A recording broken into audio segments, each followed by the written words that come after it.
grabación y así no se nos pierde ningún dato. Y vamos a esperar un minutito, que es lo que falta para que sea justo la hora de inicio de la sesión, para ahora sí ya dar inicio a esta sesión. Os voy a poner la grabación en mayor, en grande. Vale. Veo que hay algunas preguntas en chat que son de contenido. Entonces, cualquier pregunta que tengáis de contenido, os pido por favor que la canalicéis a través de una opción que tenéis en la barra de navegación que se llama preguntas y respuestas. ¿Vale? No voy a contestar las preguntas de chat porque se van a ir perdiendo. Así que porfa, me las copiáis y las volvéis y las ponéis en la opción preguntas y respuestas. ¿Ok? Venga, vamos allá. Ahora sí que es la hora. Hoy vamos a hablar de qué. Vamos a hacer una mirada un poco global alrededor del mundo del proceso de aprendizaje de la lectura. Vamos a hablar de neurociencia, de qué es lo que ocurre neurológicamente hablando cuando leemos, una persona que ya sabe leer. ¿Qué es lo que ocurre neurológicamente hablando cuando aprendemos a leer? ¿Por qué etapas vamos a pasar para llegar a adquirir la lectoescritura? ¿Y cuáles son las dos grandes miradas que hay alrededor del mundo de la lectoescritura? Los dos grandes enfoques, llamarle enfoques o llamarle filosofías, de las que se desprenden distintas metodologías o están influidas la mayor parte de metodologías, ¿de acuerdo? Vamos entonces con esta primera parte, este marco conceptual. ¿Qué es lo que ocurre? ¿Cuál es la neurociencia de la lectura? Digamos, el cerebro lector, que le llamamos. Para empezar, dos grandes ideas alrededor de la lectoescritura. La primera de ellas es que no estamos genéticamente preparados para la lectura. Sí estamos genéticamente preparados para el lenguaje. De hecho, sabemos que en bebés que aún no han desentrañado el código del lenguaje, ya se observa actividad en las redes del lenguaje.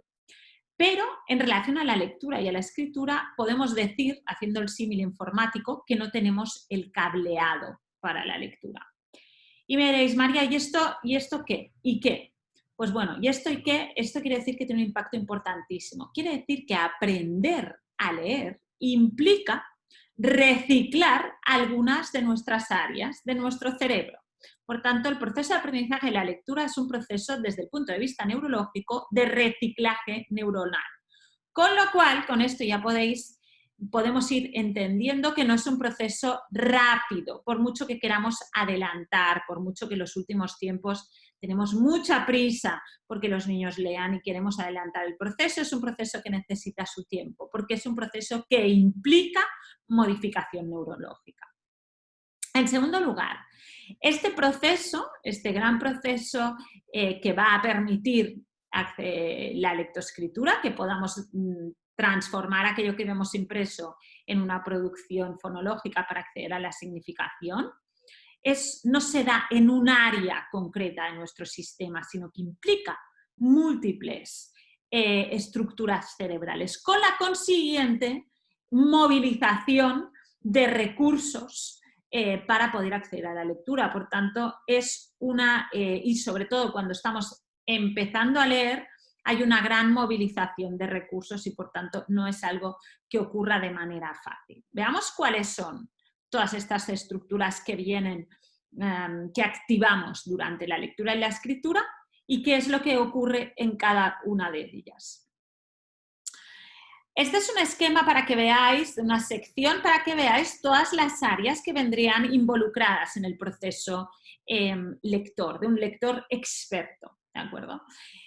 ¿Dónde empezamos? Pues el primer paso, donde inicia este circuito de la lectura, es en esta entrada visual, es en esta región occipital. Es esta área que vemos pintada de color azul. ¿Cuál es el objetivo de este circuito visual? Obviamente, el objetivo de este circuito visual es iniciar el proceso lector. Es la puerta de entrada de la información impresa dentro de nuestro sistema neurológico y aquí ocurren dos cosas bestiales, dos cosas importantísimas. Primera de ellas, normalizamos que somos capaces de normalizar la palabra. ¿Qué quiere decir normalizar la palabra? Normalizar la palabra quiere decir generar un código fuente por cada una de estas palabras. ¿Y qué quiere decir generar un código fuente? Quiere decir que yo voy a poder leer en mayúsculas, en minúsculas, en letra cursiva, en Times New Roman, en Arial, si están pintadas de verde, etc. Porque mi sistema reconoce esta palabra como la misma, porque ha generado un código fuente. Luego, si queréis, en el apartado de preguntas os hago un pequeño ejercicio para que veáis qué quiere decir normalizar la palabra, en el que somos capaces de incluso leer palabras en las que las letras no son todo letras, sino hay algunos números. Y aún así somos capaces de leer el texto. Esto es porque estamos normalizando. Este punto, la normalización, tiene una implicación directa con un tema que nos preocupa muchísimo, muchísimo, muchísimo. Me lo preguntáis en todos los webinars, salen todos los cursos, que es: María, ¿cuál es el mejor tipo de letra para aprender a leer? Y yo siempre digo lo mismo, no hay un mejor tipo de letra para aprender a leer, porque lo que hace nuestro circuito visual es normalizar esta palabra, es decir, esta variable tipo de letra queda fuera, da igual el tipo de letra que estemos usando. Lo que sí que os digo en relación al tipo de letra es: no cambiemos el tipo de letra. De hecho, hay sistemas educativos como el finlandés que hace tiempo que ya decidieron que durante el proceso de aprendizaje de la lectura trabajarían siempre con el mismo tipo de letra. Pues la consigna es: no hay un tipo de letra mejor que otro, porque nuestro cerebro lo primero que hace es normalizar, y la única consigna que aquí os doy es que no cambiéis el tipo de letra a poder ser. ¿Qué más ocurre en el circuito visual? Aparte de normalizar esta palabra la separamos, la dividimos, la desgranamos y además generamos un árbol jerárquico. ¿Qué quiere decir esto? Cogemos la palabra y la dividimos en unidades más pequeñas, que son los morfemas. Estos morfemas las dividimos en unidades más pequeñas, que son las sílabas, y a su vez las dividimos en fonemas. Por tanto, generamos un árbol jerárquico. Por tanto, ya en entrada visual, ya en este circuito visual, lo primerísimo que hace mi sistema es desmenuzar esta palabra. Otra idea clave potentísima: nunca leemos palabras completas. La palabra completa solo existe en la significación, pero cuando estamos trabajando en el proceso de lectura desde el punto de vista neurológico, nunca trabajamos con la palabra completa. De hecho, sabemos que ni siquiera la vemos como una palabra completa, porque diversos estudios de microfijación ocular ya nos dicen que hacemos microfijaciones y nunca vemos la palabra como un todo. Es una ilusión óptica, digámoslo. Por tanto, de hecho, neurológicamente hablando, leer es descomponer la información para volver a componer esta información para acceder a su significado. Por tanto, otra idea potentísima, con grandísimas implicaciones. Lo veremos un poco más adelante. Una vez tenemos esta información normalizada y trabajada en este árbol jerárquico, ¿qué hacemos con ella? Pues esta información viaja ¿hacia dónde? Viaja hacia la caja de las letras, a esta letterbox. ¿Qué es esta caja de las letras? Esta caja de las letras es un área de conectividad. ¿Qué conecta? Pues conecta esta entrada visual, esta información que ha entrado en el sistema, con esta parte de aquí, que son las redes del lenguaje, que son las que me van a permitir acceder al significado de esta palabra. Esta región ventral occipotemporal, esta área de conectividad, es la área que reciclamos. Os he dicho antes que no teníamos cableado para la lectura, que para acceder a la lectura teníamos que reciclar unas áreas cerebrales. Pues el área que tenemos que reciclar es esta región ventral occipotemporal. Esta es la área que reciclamos. ¿Qué ocurre con esta área antes de acceder a la lectura, antes de convertirnos en lectores? Pues es un área que está encargada de descifrar ciertas fisonomías de las personas y ciertas formas geométricas. Y por tanto, nada que ver, digamos, con las letras. Cuando empezamos el proceso de adquisición de la lectura, es en ese momento en el que esta caja empieza a reciclar. ¿Cuál es su función en este proceso? Pues su función es la conexión. Conecta la entrada visual con las redes de lenguaje. ¿Y cómo conecta esta información? En la caja de las letras, esta área que reciclamos, se crea una gran biblioteca de identificación rápida de estas palabras que vienen normalizadas y jerarquizadas. Imaginaros que creamos una biblioteca de estas palabras y las vamos ordenando. Las ordenamos en función de las cadenas de letras, es decir, aquellas palabras que son parecidas a nivel de construcción, las vamos a ordenar juntas, ¿de acuerdo?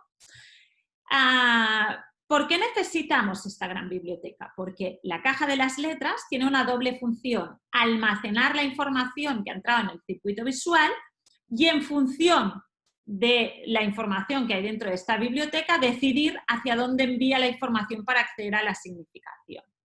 Y lo explico mejor. Aquellas palabras que ya están en mi biblioteca de la caja de las letras, porque ya las hemos leído muchas veces y están almacenadas, las voy a leer a través de la ruta léxica o directa. Aquellas palabras que no están en mi caja de las letras, que no he leído nunca o que no conozco, esas palabras las voy a leer a través de la ruta fonológica. Por tanto, esta biblioteca lo que busca es una máxima eficiencia del proceso, porque aquellas palabras que ya he leído las voy a leer muchas veces, las voy a leer más rápida, porque las voy a leer a través de la ruta léxica o directa. Pero, sin embargo, genera un mecanismo para que pueda leer también palabras que no conozco o no he visto nunca, porque las leo a través de otra ruta. Ahora pensemos, ¿qué es lo que ocurre durante el proceso de adquisición de la lectura? Durante el proceso de adquisición de la lectura hemos dicho que esta área es un área que reciclamos, que esta área no viene de serie, esta biblioteca. Tenemos que crearla, tenemos que llenarla.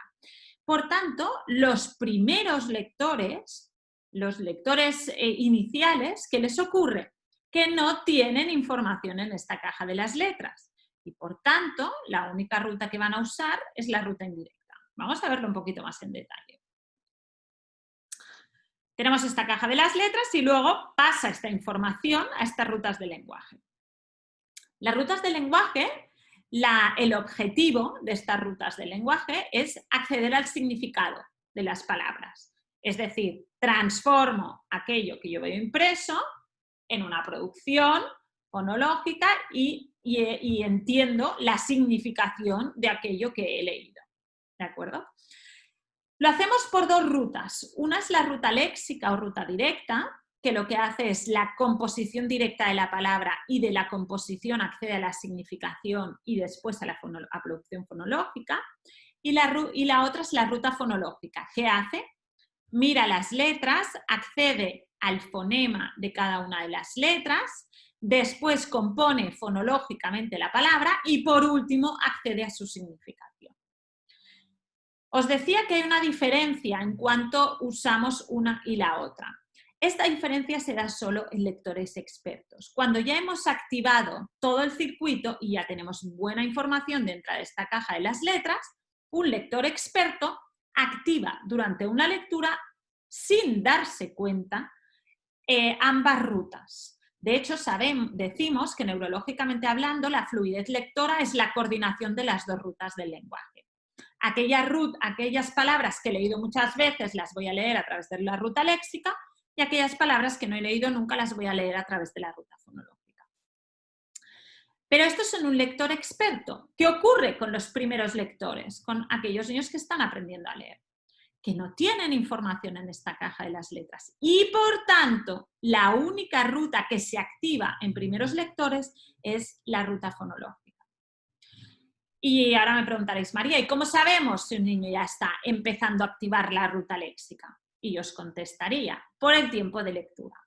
Y el tiempo de lectura, dejarme parar un segundito también, porque es una pregunta que me soléis hacer, tanto en webinars como en cursos, es ¿cuánto tiempo tienen que leer? En un minuto, ¿cuántas palabras tienen que leer? Y yo siempre digo, me es indiferente cuántas palabras en un minuto. Lo que me va a dar información de si un niño o una niña está activando la ruta léxica es el tiempo de lectura, pero no como valor absoluto, sino en relación al tipo de palabra. Y me explico. Cuando una palabra, aunque tenga muchas letras, la leo más rápida que una palabra que es más corta y no he visto nunca, quiere decir que estoy leyendo la ruta léxica.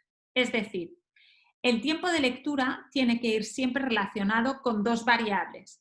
El tipo de palabra, es decir, si esta palabra el niño o la niña la ha leído muchas veces, y el número de fonemas que tiene esta palabra. Hay programas tipo Binding o Glyphing que son de entreno lector, que hace un tiempo estaban muy de moda, ahora parece que ya un poco menos, pero siguen siendo una opción, que lo que hace es trabajar sobre este principio. Mide el tiempo de lectura en función de la palabra que me vas presentando.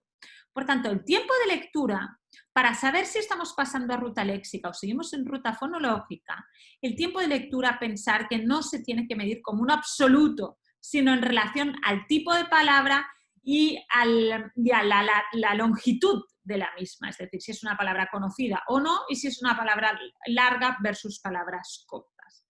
Por tanto, ojo con el tiempo de lectura porque siempre sé que es una variable que nos gusta medir, pero no es tan directo. Por tanto, hay un momento efectivamente que los niños pasan la ruta léxica cuando observamos que aquellas palabras largas que las han leído muchas veces las leen más rápido que una palabra corta que no han leído nunca, quiere decir que este niño o esta niña está empezando a activar la ruta léxica. Pero al inicio del proceso lector, la única ruta que se activa es la ruta fonológica. Visto todo esto, un pequeño, digamos, muy rápido, una pequeña pincelada de qué es lo que ocurre neurológicamente hablando dentro de nuestro cerebro cuando leemos y cuando aprendemos a leer, ahondemos un poquito más en este proceso de adquisición de la lectura y cuáles son las principales áreas, etapas, grandes etapas, luego vamos a detallar mucho más, pero grandes etapas en relación a la adquisición de la lectura. El modelo que veremos ahora, todo lo que os he comentado ahora, está basado en los estudios de Stanislas Dehaene. Stanislas Dehaene es un neurocientífico muy enfocado en el aprendizaje y que ha estudiado de manera muy especial el proceso de adquisición de la lectura. Y si a alguien le interesa, hay varios libros, El cerebro lector, etcétera, que explican, son libros un poco densos, pero muy clarificados, muy científicos, pero si os interesa el tema y tenéis un poco de aguante, creo muy clarificadores en relación a este proceso de la lectura, desde el punto de vista de la base neurológica.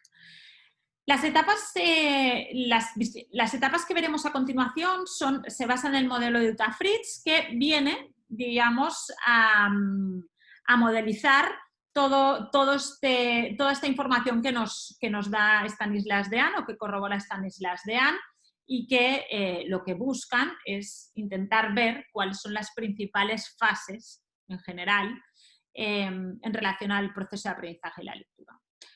Tenemos una primera etapa que se da solamente, insisto, solamente cuando estamos usando metodologías de inspiración global, ¿vale? Luego hablaremos en detalle. Esta primera etapa le llamamos etapa pictórica o etapa visual. No es una etapa lectora, le llamamos etapa prelectora.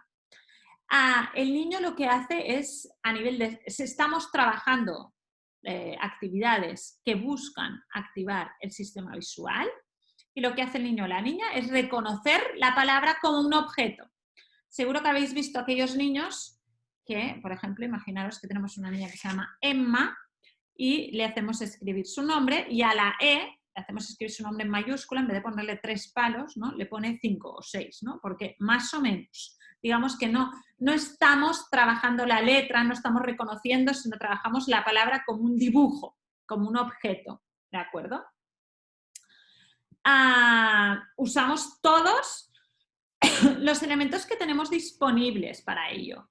Entonces, el rasgo, el color, el tamaño de la fuente, la curvatura, etc.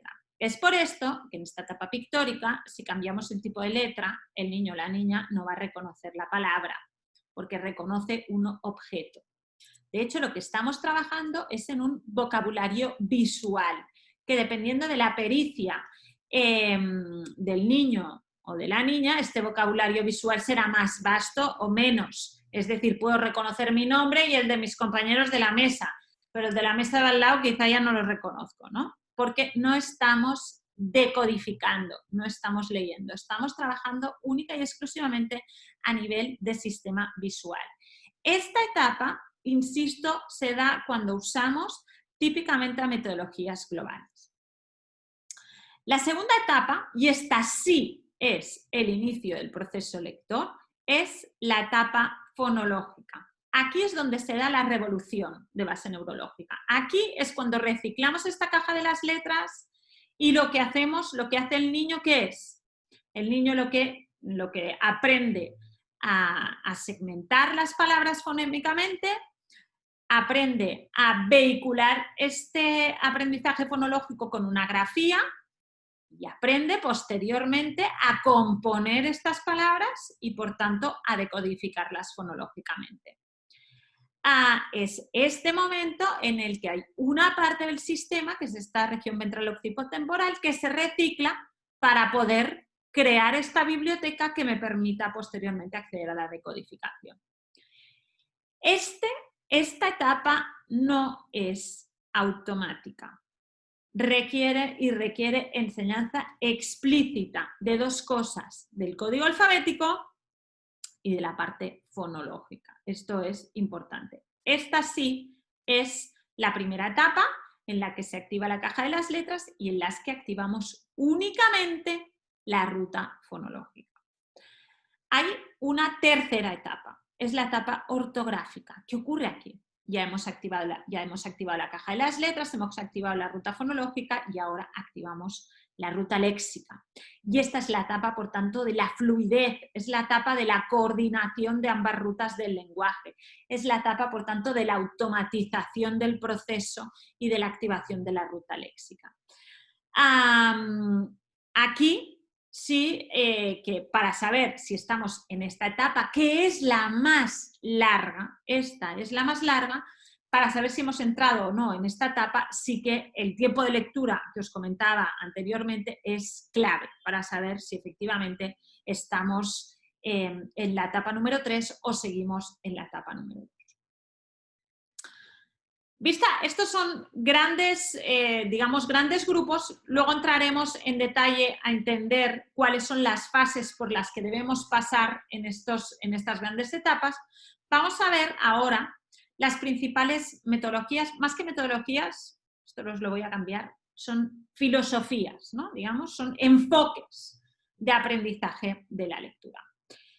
Básicamente encontramos dos grandes corrientes de pensamiento, dos grandes corrientes de aprendizaje que influyen en la mayor parte de metodologías que conocemos de aprendizaje de la lectura, seamos conscientes de ello o no.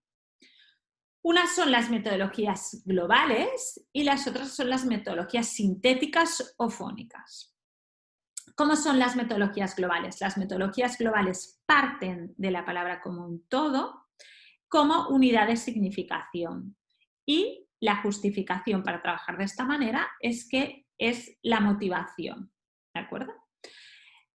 En el otro lado encontramos las metodologías sintéticas o fónicas, que el foco es en la construcción de esta palabra, es en las partes, enfocan el interés en la parte fonológica y la correspondencia grafía-fonema. ¿Cuál es la justificación para enfocar en metodologías sintéticas? Que apoyan el proceso neurológico, es decir, enfocan en aquello que ocurre en nuestro cerebro y en aquello que necesita nuestro cerebro para activar la ruta fonológica, que es la única que activan los primeros lectores. Vamos a hablar un poquito más ahora sobre las metodologías globales, porque en nuestros sistemas hay una inspiración clarísima, aún muy clara, de las metodologías globales en relación al proceso de adquisición de la lectura. Y creo, vamos a intentar entender por qué y de dónde vienen. Las metodologías globales están inspiradas en, básicamente, lo que hay, la justificación que hay detrás de usar una metodología global se fundamenta en el principio de la percepción sincrética de De Crowley.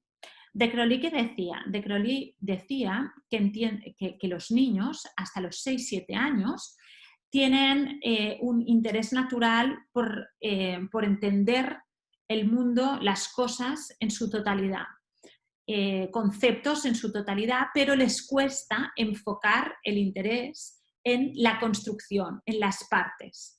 Por tanto, si lo que nosotros buscamos es la motivación por la lectura y la motivación por el aprendizaje de la lectura, tenemos que enfocar en la palabra como un todo, no en las partes de esta palabra. ¿Cómo funcionan? Vale. Un pequeño paréntesis en relación a esto.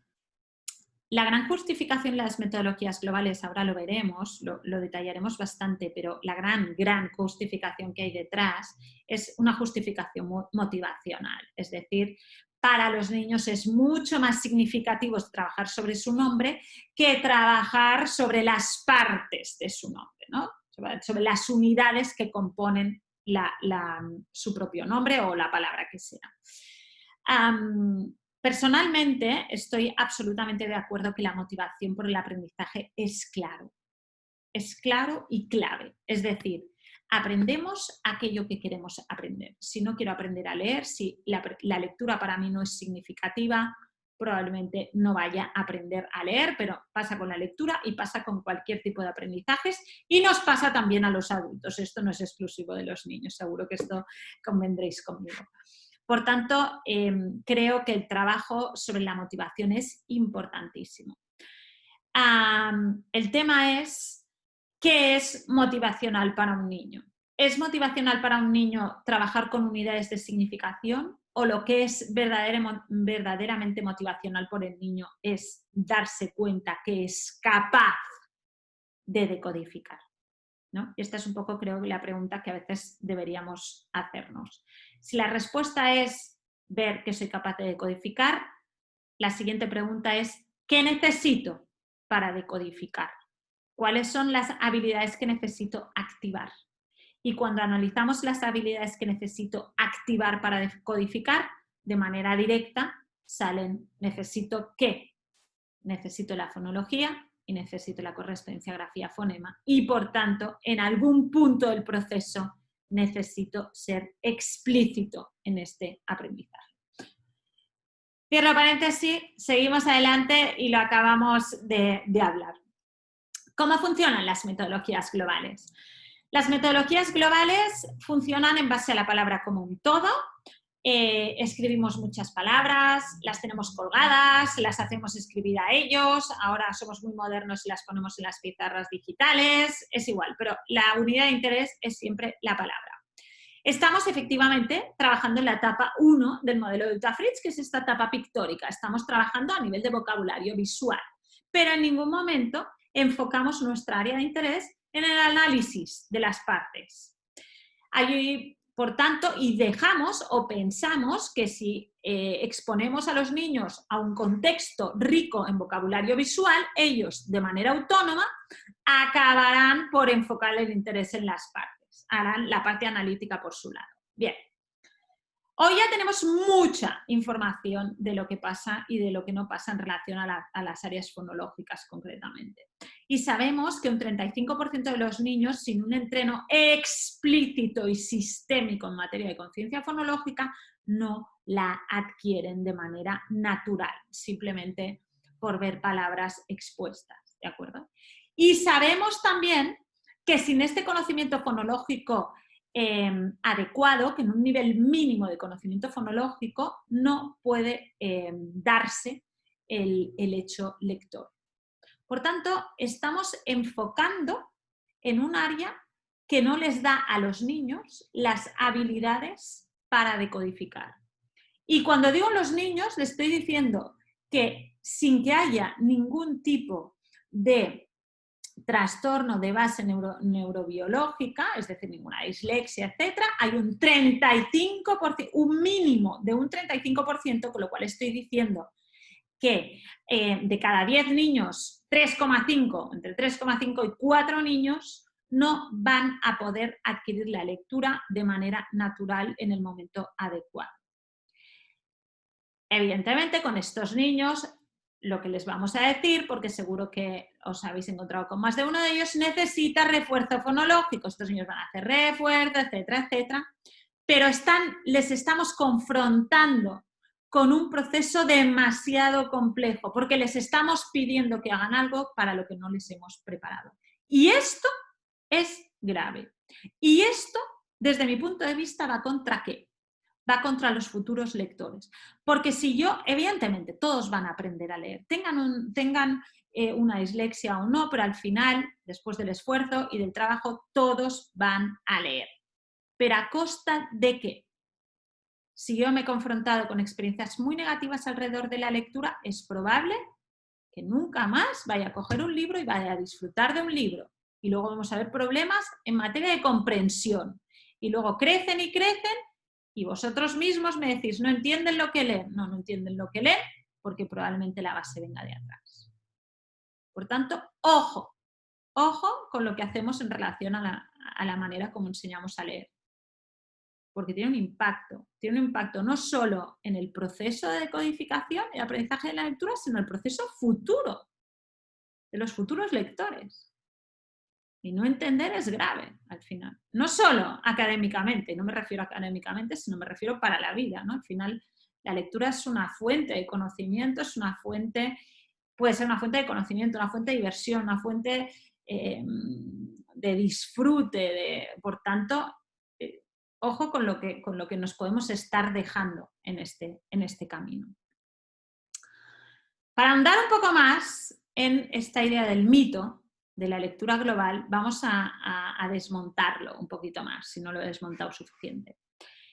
Algunas de las cosas que dicen las personas que apoyan las metodologías de aprendizaje de la lectura a través del método global. Primera de ellas, el tiempo de lectura no depende de la longitud de la palabra, con lo cual, como no vamos fonema a fonema, da igual, por tanto, esto quiere decir que leemos palabras como un todo. Pues esto os digo yo que es falso, porque esto ocurre única y exclusivamente cuando estamos leyendo a través de ruta léxica, y esto ocurre única y exclusivamente en lectores expertos que han activado la ruta léxica. Los primeros lectores que aún no han activado la ruta léxica, el tiempo de lectura correlaciona directamente con la longitud de la palabra, con lo cual estamos hablando de metodologías de aprendizaje de la lectura, el tiempo de lectura correlaciona con la longitud de la palabra. Segunda, reconocer la palabra completa es más rápido y más eficiente que reconocer letra a letra. Falso, de nuevo lo mismo, nunca trabajamos con la palabra completa. La palabra completa existe única y exclusivamente en significación. Lo primero que hace nuestro sistema es deshacer esta palabra, con lo cual es una falacia, existe solo en la significación, pero en relación al proceso de la lectura, cuando entra la información, lo primero que hacemos es deshacerla, con lo cual nunca reconocemos la palabra como un todo. 3. El tipo de letra. Somos más rápidos cuando leemos palabras en minúscula que en mayúscula, y os digo que es falso. Porque ¿qué hace nuestro sistema visual? Nuestro sistema visual normaliza. Nuestro sistema visual normaliza, y ahora luego os pongo el ejercicio mientras escribís preguntas. Normaliza, por tanto, me da igual el tipo de letra, porque yo genero un código fuente y trabajo con este código fuente, con lo cual esto no tiene ninguna incidencia. Errores ortográficos. Los errores tipográficos que respetan el contorno general de la palabra son más difíciles de detectar que los que la quiebran. Mirad, los errores tipográficos, que decimos aquí ortográficos, no ocurren tanto porque la palabra se parezca, sino porque el sonido se parece. Y a veces lo que nos ocurre es que hay problemas fonológicos detrás. Y seguro que conocéis más y más de un niño o una niña que escribe y se deja letras. Y este dejarse letras es porque hay una falta de habilidades fonológicas. ¿Y por qué hay una falta de habilidades fonológicas? Pues porque no les hemos ayudado a la mayor parte de ellos. Porque si yo, por ejemplo, enseño trabajo la fonología conjuntamente con la grafía y además le digo el nombre de la letra, pues me hago un cacao maravillado.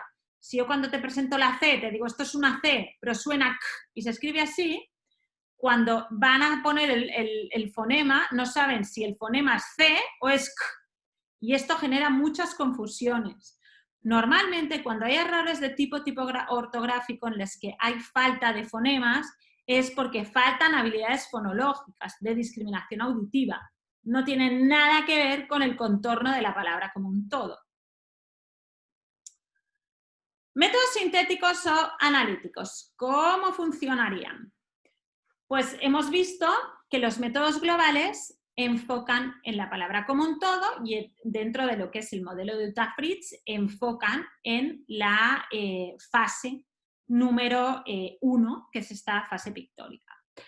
Las metodologías sintéticas enfocan en la número 2, en esta etapa fonológica, y trabajan mucho las habilidades que le llaman prelectoras. Habilidades prelectoras que son dos, o de alfabetización emergente, son dos. Las habilidades que me permiten comprender y las habilidades que me permiten decodificar. Las habilidades que me permiten comprender el lenguaje, el vocabulario, la conciencia narrativa, la conciencia sintáxica. Y las habilidades que me van a permitir decodificar, es decir, las habilidades que me van a permitir transformar aquello que yo veo impreso en una producción fonológica para acceder a la significación, que son la conciencia fonológica y la correspondencia grafía-fonema posteriormente. ¿Cuáles serían las etapas a trabajar cuando estamos trabajando en metodologías sintéticas? Pues tendríamos una primera etapa en la que trabajaríamos la motivación. Y esta motivación, ¿cómo la construiríamos? La construiríamos a través del fomento lector, porque enfocar en las partes no quiere decir olvidar la motivación. Y esto es una de las cosas que nosotros más clara tenemos y que siempre comunicamos más, ¿no? Si yo tengo claro que tengo que transmitir a los niños una serie de habilidades prelectoras, ¿quiere decir que transmitir estas habilidades prelectoras tiene que ir en contra de la motivación? Hombre, pues no. Quiere decir que estas habilidades prelectoras necesito construirlas a través de la motivación. Nosotros tenemos un curso, por ejemplo, que se llama Fonología Lúdica, que busca esto. Busca trabajar la fonología desde la motivación a través del juego, que es el gran vector motivacional que tenemos los humanos para aprender. Es mi gran vector de aprendizaje, es el juego. Entonces, ¿cómo a través del juego puedo trabajar las áreas fonológicas? Pensar que no vamos a trabajar las áreas fonológicas o las áreas prelectoras porque no son motivantes y por esto no las trabajamos, pues hombre, vamos a poner en apuros un porcentaje importante de la población. Creo que la reflexión debería, estas áreas que necesitamos enseñar, ¿cómo podemos hacer que sean motivantes? Y esta es un poco, creo que este es el reto, ¿no? Por tanto, y la gran fuente de motivación por el aprendizaje del lector es el fomento lector. En la medida que estos niños y estas niñas han estado expuestos a experiencias positivas alrededor de la lectura, van a tener ganas de aprender a leer. Por tanto, es clave este fomento lector en las etapas prelectoras. Después trabajaríamos y el área del lenguaje. Muchas veces, esto es una de las cosas que me decís más, ¿no? ¿Cómo voy a trabajar todas estas cosas que nos cuentas, ¿no? Pasa mucho en los cursos, si estos niños no saben hablar, ¿no? Aún, bueno, pues en la base, este es un proceso, el proceso de adquisición de la lectura, es un proceso que tiene la base en el lenguaje. Si no tengo buen lenguaje, me va a costar el resto de habilidades. Por tanto, en la base está el fomento y el lenguaje. Y después podemos ir construyendo. Segundo paso, discriminación auditiva o conciencia fonológica. ¿Cómo se construyen estas palabras? No solo entender las palabras desde la significación, sino desde la arquitectura de este lenguaje, desde la construcción de este lenguaje. Y después, una vez discrimino los sonidos, bien, ahora voy a ligar esta discriminación auditiva con una grafía y te la enseño. ¿Y después qué hacemos? Y después iniciamos el proceso. Cuando tengo un nivel suficiente de discriminación auditiva y de correspondencia grafía-fonema, estoy preparado para el inicio del proceso. Inicio del proceso, que son dos procesos. Uno es el proceso escritor y otro es el proceso lector, que no son exactamente lo mismo. Ahora hablaremos un poco de estas diferencias y quién viene antes. Después, cuando tengo cognitivamente este proceso consolidado, entonces me voy a enfocar en la mano, en la producción de esto, en la escritura manuscrita. Y después, ¿en qué me voy a enfocar? En el matiz, en entender bien, en la comprensión. Este debería ser un proceso lógico en el que poco a poco vamos aislando la dificultad para ir construyendo cada uno de estos pasos. Perdonad. Os decía, simplemente pensaba que tenía un par de transparencias más, pero veo que las he quitado porque no llegábamos de tiempo, pero os lo explico. El inicio del proceso, os decía, son dos, uno es la escritura y otro es la lectura. La recomendación es iniciar con la escritura porque es un proceso más natural, es un proceso más fácil. ¿Por qué? El proceso de la escritura es un proceso inside out, es decir, yo pienso lo que quiero escribir, analizo los componentes sonoros de esta palabra, busco la grafía y compongo. Por tanto, pero siempre sé lo que quiero decir. Por tanto, es más fácil para mí. La propuesta es que este inicio de la escritura, del proceso cognitivo de la escritura, se haga a través de un material manipulativo, para aislar la dificultad. Porque yo primero me voy a centrar en el proceso cognitivo y una vez lo tengo claro, ya me centraré en el proceso manual. Una vez tengo claro este proceso cognitivo de la escritura, la lectura es mucho más fácil, porque iniciamos leyendo aquello que yo mismo he escrito. ¿Cuál es el proceso cognitivo de la lectura? Yo no sé lo que hay, por tanto miro, observo la grafía, transformo esta grafía en un fonema, compongo toda la palabra fonémicamente y por último accedo a su significación. Y por tanto el tipo de actividades que presentaría serían, una vez ya hemos activado el circuito cognitivo de la escritura, activaría o intentaría activar el circuito cognitivo de la lectura y después ya me enfocaría en la parte manuscrita. ¿De acuerdo? Dicho todo esto, hasta aquí esta parte de contenido, que no está mal hoy, me parece que me he ido muchísimo de tiempo. Bueno, muchísimas gracias y simplemente antes de pasar a la parte de preguntas, dejarme explicaros que tenemos un curso, que es el curso de Aprender a Leer. Es un curso, hemos hecho muchos cursos de lectoescritura, hemos hecho muchos cursos de fonología y este es el curso de todos, es el resumen de todo. ¿Vale? Es un curso que transita desde una comprensión profunda del hecho lector, desde una parte que trabaja sobre las partes motivacionales y de las emociones y luego enfoca aquí. Digamos, empieza a trabajar con actividades de los dos tiempos de la escritura, de la decodificación y de la comprensión. Por tanto, es un curso en el que hay información programada, o sea, información para entender cada una de las etapas, cuál es la dificultad y una propuesta de actividad y de materiales de cada una de estas etapas. Si estás por aquí y has hecho nuestro curso de habilidades prelectoras, este es el curso que sigue, natural, ¿vale? ¿Cómo funcionan nuestros cursos? Tenemos es a través de una página web en la que entras y te descargas el contenido y este es un curso de seguimiento, con lo cual tiene talleres vivenciales que hacemos bisemanalmente en que nos encontramos todos los participantes y a través de una propuesta de actividades, etcétera, vamos construyendo. Sirve para comprender, para conectar. La verdad es que la parte del taller es un espacio súper rico y súper interesante para todos, para el aprendizaje. Vale, dicho todo esto, dejo ya de compartir pantalla. Me voy al apartado de preguntas. Recordad que si tenéis preguntas tenéis que canalizarlas a través de este espacio de preguntas y respuestas. Venga.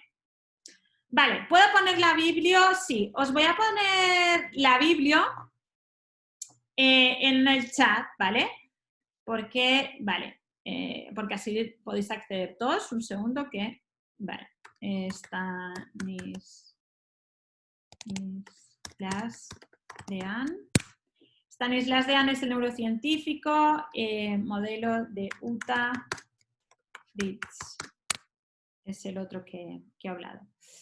Vale, Melania. Hola, has dicho que el tiempo que tarde un niño leyendo no es relevante y estoy de acuerdo contigo, ya que todos los niños son diferentes. Lo importante es analizar el tipo de ruta que están utilizando. Pero me surge la duda sobre la utilidad de los test estandarizados que usualmente miden el tiempo que tarda un niño leyendo, como PROLEC. ¿Son útiles estos test o no, especialmente en el diagnóstico de dislexia? Vale. A ver, el tiempo de lectura, desde mi punto de vista, no debería ser sé que muchas veces nos enfocamos mucho en el tema del tiempo de lectura, pero para mí es una variable que tiene solo interés en relación a saber si este niño o esta niña ha automatizado la ruta fonológica y está empezando a automatizar la léxica. Más allá de esto, creo que no tienen demasiado interés. Porque lo que a mí me interesa, primero, que hay muchos factores emocionales alrededor del mundo de la lectura. Un día, creo que ya lo hemos hecho, pero un día volvemos a hacer la sesión sobre las emociones de la lectura y veréis hasta qué punto genera muchos factores emocionales, genera bloqueos, etcétera, con lo cual el tiempo de la lectura, en este caso, en el caso de que haya una influencia emocional en este niño o en esta niña, ya no es medible el tiempo, ya no es una variable que nos aporte información. Entonces, desde mi punto de vista, no es una variable en la que yo me enfocaría, ni siquiera con niños que tengan un diagnóstico de dislexia. Yo el tiempo de la lectura solo lo usaría para intentar medir si este niño o esta niña está pasando de ruta fonológica a léxica. Y este tiempo de lectura tiene que ver con él mismo, no con un absoluto, sino en la rapidez que él mismo lee la palabra, ahora que la ha leído 200 veces, 200 por decir un número, ahora que ya la he leído muchas veces y debería estar automatizada, debería estar ya en caja de las letras, o no.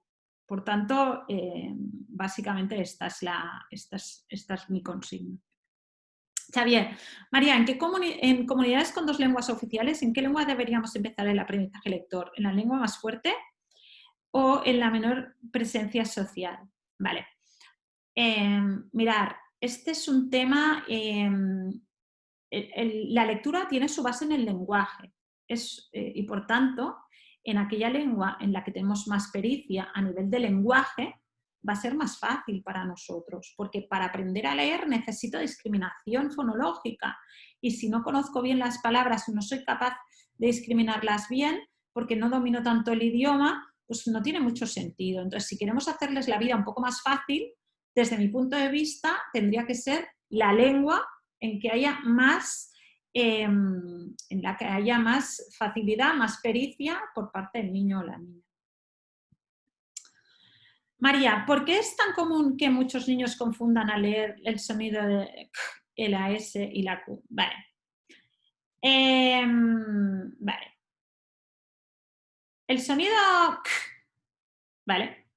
El sonido K a veces lo vemos gráficamente con una C o a veces es una Q y una U y a veces, ¿vale? Hay sonidos que tienen varias expresiones gráficas. Entonces, si no hemos dado a los niños los 2 tiempos, el tiempo de la discriminación y el tiempo de la grafía y el tiempo del trabajo de las anomalías del lenguaje, porque hay 3 tiempos, hay confusión. Es decir, si yo no le he enseñado a discriminar el sonido, si yo no le he enseñado que este sonido se correlaciona con varias grafías y si yo no le he enseñado específicamente que hay anomalías del lenguaje, generamos confusión porque es liosísimo, porque no es que los niños tengan problemas, es que es un lío, ¿de acuerdo? Entonces hay que ser explícitos para que esto sea claro para ellos, porque si no, pensar que por ciencia infusa lo van a entender, pues quizá algunos sí, pero muchísimos no. Y esto es un poco lo que yo os quería transmitir hoy. Melania, tengo un estudiante que reconoce la asociación fonema-grafema de las letras en forma aislada. La reconoce también en sílaba, pero a la hora de leer palabras tiende a sustituir frecuentemente. Principalmente las vocales, por ejemplo, en lugar de leer mesa, lee mosa. Me parece que es un problema visual más que fonológico, porque si sabe el fonema de cada letra...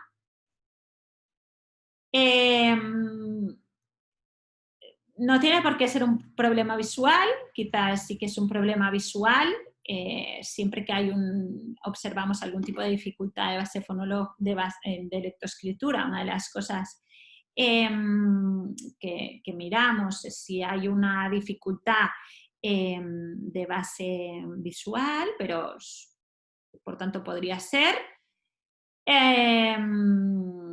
Pero es probable que los niños muchas veces, y parte del proceso, es que hay un momento que aíslo cada uno de los grafemas en el fonema y luego compongo, y si no estoy especialmente preparado para este hecho lector, me invento la palabra, deduzco. La palabra es parte del proceso y está bien que lo hagan. Entonces, si tu estudiante está en este punto, mi consejo personal es que te vayas un pasito por detrás.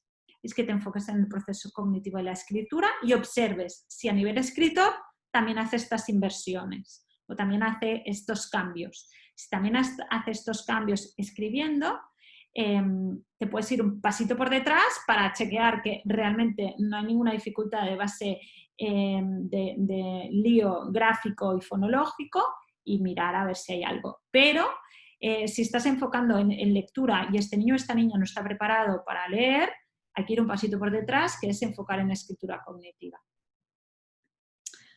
¿Qué dificultades consideras serían importantes reforzar al tipo de aprendizaje lector-escritor desde la metodología Montessori? Ay. Fran, no te he entendido la pregunta. A ver, espera. ¿Qué dificultades consideras serían importantes reforzar del tipo de aprendizaje lector desde la metodología Montessori?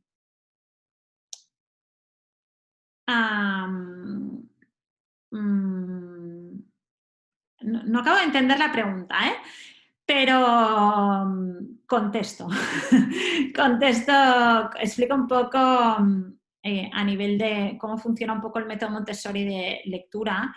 El método Montessori es una metodología que hace una cosa muy buena desde mi punto de vista, que es que aísla la dificultad y entonces trabaja la dificultad de todo este proceso, va aislando un área de dificultad y va construyendo.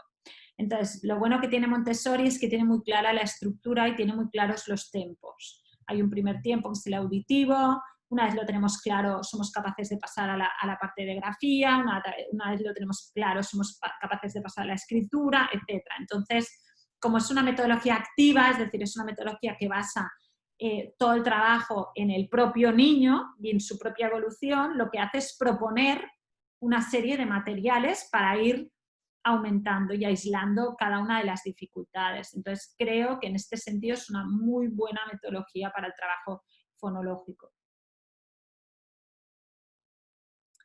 Vale. Algunos niños no responden al aprendizaje de las letras con facilidad. Vale. La metodología Montessori no enseña las letras desde el minuto 1 del proceso lector. Sin embargo, en la mayor parte de metodologías de aprendizaje y la lectura, hola, ¿qué tal? Llega el niño de 3 años y le empezamos a enseñar a escribir el nombre, enseñar las letras, etc. ¿Vale? El aprendizaje de las letras desde Montessori, el primer acercamiento al mundo de la grafía con Montessori, que no la escritura, sino simplemente la identificación de la grafía, se hace cuando ya hay un buen nivel fonológico. Entonces ligamos este conocimiento fonológico al gráfico. Y esto, lo que hoy sabemos, a Stanislas Dehaene también nos lo dice, es clave. No, tenemos que desligar la parte de la grafía, del aprendizaje de la grafía, del aprendizaje de la fonología. No es lo mismo. De hecho, es una cosa que en los cursos decimos mucho y hay como mucha confusión en este punto. Una cosa es la discriminación auditiva del sonido y la otra cosa es la expresión gráfica de este sonido. Entonces, cuesta el aprendizaje de las letras porque muchas veces tratamos de enseñar el sonido y la letra a la vez. Y no, hay que desligarlo, aislar la dificultad. Y hay una dificultad inicial que es la discriminación auditiva. Entonces, si no trabajamos primero esto, a veces nos hacemos unos líos. No sé si espero que haya contestado un poco mejor a tu pregunta. ¿Cómo me doy cuenta si tiene dislexia? A veces invierte la letra, lee esto no tiene por qué, esto en sí mismo, Mercedes, no tiene por qué ser un signo de dislexia en sí mismo, ¿vale? Es un conjunto. Entonces, a ver, os comparto enlaces, ¿vale? Porque me he ido muy rápido a contestar vuestras preguntas y ahora me doy cuenta que no os he compartido nuestros, digamos, centros de recursos. Mirad, esta es la web, os explicaba al principio, los que habéis llegado un poco pronto, que tenemos mucha info publicada. Vale, entonces, mirad. Si vais a blog, yo os lo dejo filtrado, ¿eh? A ver, dislexia. Vale. Os dejo el enlace general de todos los temas de dislexia. Ay, que ahora no sé dónde estamos. Vale, aquí estamos, perdonad, aquí. ¿Vale? Pero en concreto el que os quería compartir era este. Signos y síntomas. Esto no es un test de dislexia, es una guía para, por si tenéis alguna necesidad tenéis dudas. Ostras, no sé si puede ser una dislexia, pues echarle un ojo porque está por edades, ¿vale? Pero no es un test, es signos y síntomas. A partir de ahí, si veis que muchos es sí, sí, sí, sí, sí, quizá estaría bien una exploración, ¿vale? Vale, María, ¿qué opinas de los métodos de lectura global a edades tempranas en los que la palabra entra por los ojos como una foto que es procesada y almacenada y después, a partir de eso, los niños y las niñas deducen sus propias hipótesis y las reglas que se rigen del lenguaje escrito? Bueno, yo creo que ya habéis deducido lo que pienso sobre estas metodologías. No digo que no haya quien aprenda a leer a través de estas metodologías, pero estas metodologías no me preparan para lo que realmente necesito para decodificar cualquier palabra, no solo las que tú me has enseñado con más fichas, sino todas. Lo que yo necesito es tener las herramientas para poder decodificar cualquier palabra, y estas herramientas son fonológicas y de correspondencia grafía-fonema. Entonces, si no me enseñas, hay un porcentaje importantísimo, no estamos hablando de un 2% o un 5%, estamos hablando de que se estima alrededor del 35% de los niños no son capaces de adquirir estas habilidades por sí mismos. Entonces, necesitamos entrenar sí o sí las habilidades prelectoras. Este tipo de metodologías no las entrenan. Fran, ya te he contestado, ya te he contestado. ¿Sería mejor esperar a que el niño sepa escribir en su lengua materna para introducir la escritura en una lengua extranjera? ¿En un mismo fonema se escribiría? Sí. Sí. Sí.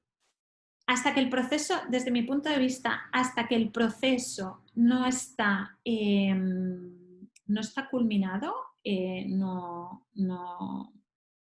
es mejor esperar y luego posteriormente hacer el trabajo fonológico y gráfico en otro idioma. En el caso, por ejemplo, el inglés es una lengua no natural, es muy complicado de escribir porque hay muchas anomalías del lenguaje que necesitan ser enseñadas. Sí. Si estamos aún con un niño o una niña que está escribiendo de manera natural y que está empezando el proceso cognitivo de la escritura, etcétera, esto es un poco lioso. Si tú afirmas que es primero la conciencia fonológica y luego el proceso de escritura, ¿por qué sugeriste empezar primero con el proceso de escritura? No me habéis entendido. La conciencia fonológica viene antes que la escritura. No sé si habéis visto, os voy a volver a poner la presentación. Esto es conciencia fonológica, esto es escritura. Es decir, viene bastante antes. Estoy diciendo que esto es una etapa prelectora y esto es la etapa del inicio de la lectura. Primero fonología, después correspondencia, grafía, fonema y después tengo las herramientas y estoy preparado para iniciar decodificación, no antes. ¿Vale? Vale, cifra, porcentaje de los niños que comentas, ¿cuál es la fuente? Mirad, hay muchas fuentes que nos dan esto. pero una de las más fiables, por ejemplo, el National Reading Panel de Estados Unidos, es un panel que mide el nivel lector de los niños que inician la escolarización primaria y mide, y desde los años 80, no estamos hablando de hace 2 días, se dan cuenta que aproximadamente el 35% de los niños que inician el proceso lo hacen sin habilidades del lenguaje y con falta de habilidades de conciencia fonológica. Entonces, hay muchos, esta cifra es una cifra que sale en varios estudios. Os comparto un enlace en el que hablo de esto, si queréis. Un segundo, que lo busco. Vale. María, ¿recomiendas primero el curso de prelectores y luego de aprender a leer o no necesariamente? No, no necesariamente, depende de lo que te interese. Es decir, si tú tienes muy claras cómo trabajar las habilidades prelectoras o tú estás en un curso o con unos alumnos que ya tienen estas habilidades prelectoras adquiridas, pues no es necesario que hagas el curso de habilidades prelectoras. ¿Vale? Lo único es que en el curso de aprender a leer no vamos a trabajar de manera sistémica todas las habilidades prelectoras como si lo hacemos en el curso de prelectores, en el que trabajamos un programa de conciencia fonológica, cuáles son las distintas etapas fonológicas, actividades, etc. Aquí todo esto lo damos por hecho y nos vamos directamente a la escritura. Esperad un segundo que os buscaba estudios. Vale, os estoy buscando la fuente de los estudios, ¿vale?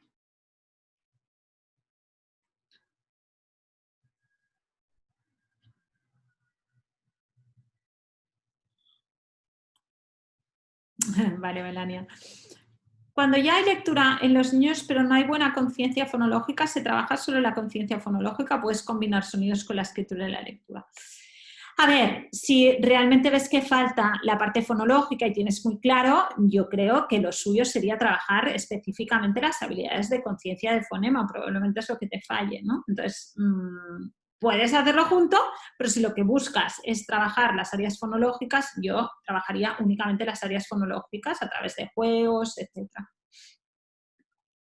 ¿Se puede presentar al niño el método global y el método fonológico a la vez? Me parece complicado. Me parece complicado. ¿Quiere decir que en el método fonológico los niños nunca ven palabras escritas? Pues por supuesto que ven palabras. Es un tema de enfoque, es un tema de dónde pones el foco. ¿Pones el foco en ver muchas palabras y en la palabra como un todo o pones el foco en las habilidades que necesito para construir palabras? Simplemente. Me costó mucho aprender las vocales, no tanto las consonantes, me llamó la atención. Es normal, no uso pizarrón en casa, debería tener uno. Vale. No es que tendría que ver, Mercedes, relacionada a la pregunta de Mercedes, tendría que ver cómo le hemos enseñado a este niño, cuáles han sido los pasos, etcétera, para dar una valoración así, así no sé decirte. Pizarrón en casa, no sé muy bien qué quieres decir con esto, pero no sé, y tampoco sé en qué punto está el niño y no te puedo mucho orientar así. Si quieres, escríbeme por mail personal y lo hablamos. Vale, ¿cuál es el curso Habilidades Prelectoras y Aprender a leer con Montessori? Uf, no tiene nada que ver. Vale, os cuento un poco. Os lo cuento por aquí. Vale, dejadme un segundo.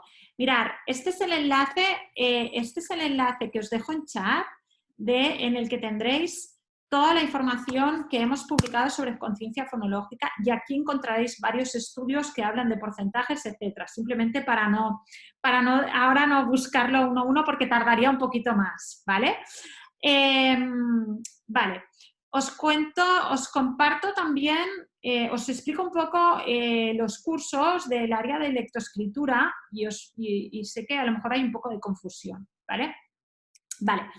Mirad, tenemos un curso que es el curso de dislexia, que como os han dicho, os han chivado por aquí, está esta semana de promoción porque estamos en la semana de la dislexia y lo tenéis a un 30% de descuento, si os interesa.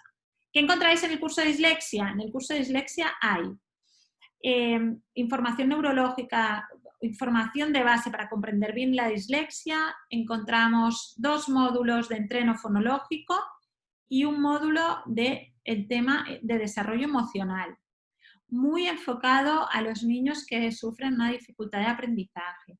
Vamos a trabajar sobre autonomía, sobre autoestima, sobre frustración, sobre gestión de la ansiedad, etc. Sobre bloqueos de aprendizaje, todas estas áreas, ¿vale?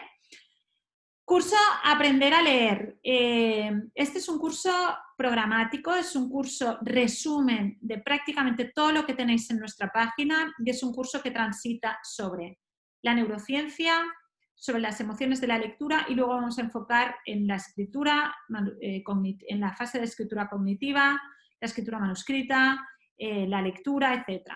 ¿Y qué encontráis? Información de comprensión de cada etapa, qué puedo esperar, qué necesito para entrar en esta etapa, etcétera, y muchas actividades prácticas para hacer con los chicos, ¿vale? Curso fonológico, este es un curso guiado, este no, este es un curso, podéis iniciar cuando os dé la santa gana, ¿vale? Tenéis acceso a un año a la plataforma, todo el material colgado. Este es un curso guiado, un curso con talleres vivenciales, son 12 semanas de formación guiada. Curso de fonología lúdica. Este es un curso de actividades, solo actividades de conciencia fonológica usando el juego como vector. Actividades de movimiento, actividades musicales, actividades con cuentos, etc. Curso de libre seguimiento. Lo inicias cuando quieres y tienes acceso durante un año. Luego tenemos 2 cursos Montessori. Montessori 1, ¿vale? Que cubre desde desarrollo del lenguaje hasta inicio de la lectura, y Montessori 2, que cubre desde la lectura, inicio de la lectura, hasta la comprensión lectora, ¿vale? Entonces, ¿qué trabajamos? Trabajamos la comprensión de la metodología Montessori, las bases, para entender bien esta filosofía, y trabajamos a través de materiales Montessori, ¿vale? Estos 2 cursos son guiados, con talleres y etcétera, ¿vale? Entonces, ¿diferencia entre este y estos 2? Pues que todo, y que tenemos muy en cuenta el enfoque Montessori, no solo trabajamos con materiales Montessori. Aquí solo vamos a usar material Montessori y aquí no. Usamos mucho la filosofía de los pasos Montessori, del proceso Montessori, pero a partir de aquí ofrecemos mucha información que no es Montessori, ¿vale? Pues ya está, esto es todo. ¿Qué más? Vale, simplemente para terminar y para compartiros un poquito más de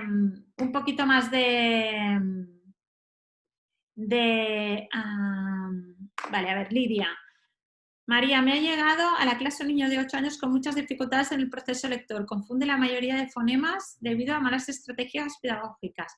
Quiero saber cómo iniciar de nuevo esta enseñanza y a desaprender del error que ya tiene instaurado. Fonología. Conciencia fonológica a tope, asegúrate que discrimina bien todos los sonidos. Luego, lígalo con las grafías y después, cuando tengas esto claro, enfoque en escritura. ¿Vale?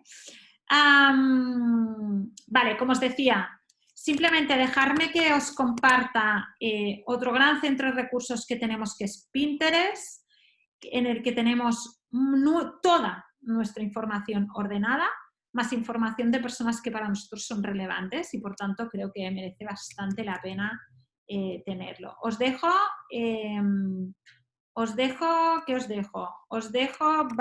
varias carpetas. Os dejo la carpeta, a ver, bueno, os dejo nuestro Pinterest en general para que le echéis un ojo, ¿vale? Y encontraréis carpeta Aprender a leer, carpeta Desarrollo del lenguaje, etcétera, etcétera. Vale, pues por mi parte esto es todo. Muchísimas gracias por haberme acompañado esta tarde, haber aguantado más de una hora que llevamos juntos. Y nada, espero, si os interesa, poder saludaros en algún curso o en otra ocasión. Simplemente recordaros que estamos cada semana en abierto haciendo estos webinars, que los viernes cargamos los webinars de la semana siguiente y nada, simplemente os animo a que los viernes vengáis, veis esta pestañita que pone webinars gratuitos y le echéis un vistazo. Muchísimas gracias y que acabéis de pasar feliz semana. Un beso.